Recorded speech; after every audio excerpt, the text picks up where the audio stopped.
Do you ever look at your calendar and go, whoa, that date sounds familiar?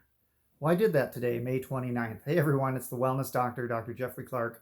And there are those wellness gurus out there who have never had a sniffle, never had a sick day in their life, never had a backache or a headache, never got a cavity. And that's not me. So that brings us back to May 29th.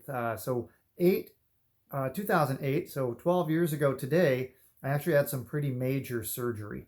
And it turns out I had been diagnosed with colon cancer. And so I'm just being real here with you right now, that was pretty shitty time in my life, just to be quite frank and honest with you. But it was just like a new opportunity, a new adventure. Wasn't the best adventure, but it was a new adventure because I'd never had colon cancer before, or any type of cancer other than some basal cell carcinomas from too much burning on the beaches of Southern California growing up. But nowadays, I have a lot of memories to reflect back on what went right, what went wrong, what I might do differently, and I can use that. Uh, One thing I knew is that it wasn't the end; it was just a blip. So this was stage 3 to stage 4. So it had kind of gone through the lining of the colon, hit some of the lymph nodes, and was starting to spread. And if you think Western medicine did their job and found it and diagnosed it early, that's not true. I actually had, every time I did blood tests or physicals or anything, they said, hey, you're really, really healthy. And I was doing a lot of the right things in 2008. Trust me, I was doing everything I'm doing now, for the most part.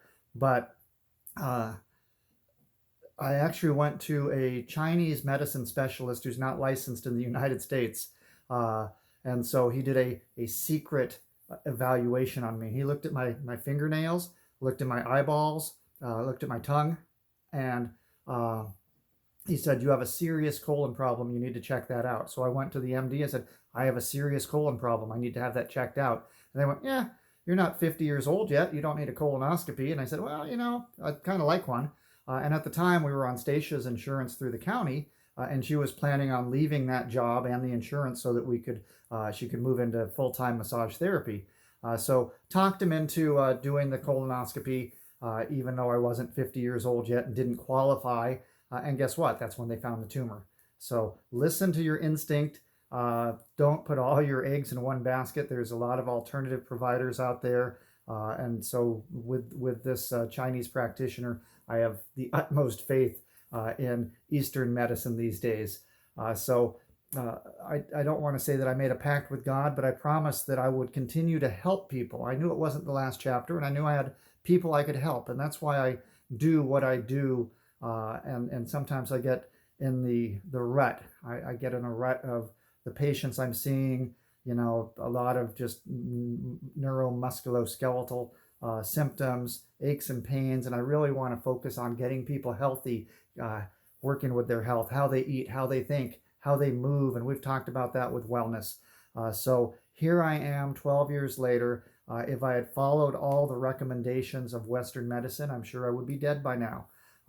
Stacia was the juicing queen. She was juicing fresh, organic produce for me 2, 3, 4, 5 times a day, drinking this fresh juice constantly to get me through the recovery process after surgery. And the surgery that was 12 years ago today, that was horrific.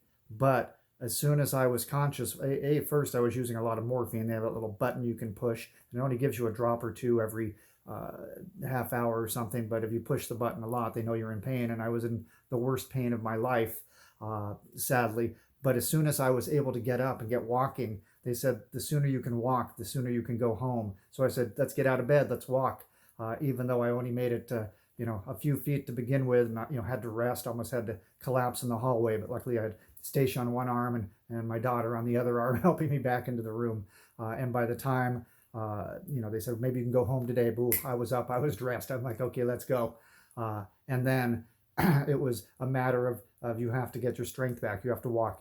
And I went for walks every day. I'd get up early in the morning and walk for a mile, 2 miles, 3 miles, just to kind of get things back, doing that fresh juice, breathing. And then one of the most important things was my mental power, using my mental abilities to visualize everything as being healthy, visualizing that white light coming into my body and healing every cell, tissue, and organ of my body, and then putting out there that I am healthy, I am well, not becoming a victim, not playing that role. And even when I went through chemo, I was the outsider there. I was the one that didn't really belong, but I was there, and I tried to commiserate with some of the other people. But I watched these other people in the chemo ward going through their victim mentality, and God bless them. I hope they're doing well. I hope they're still around.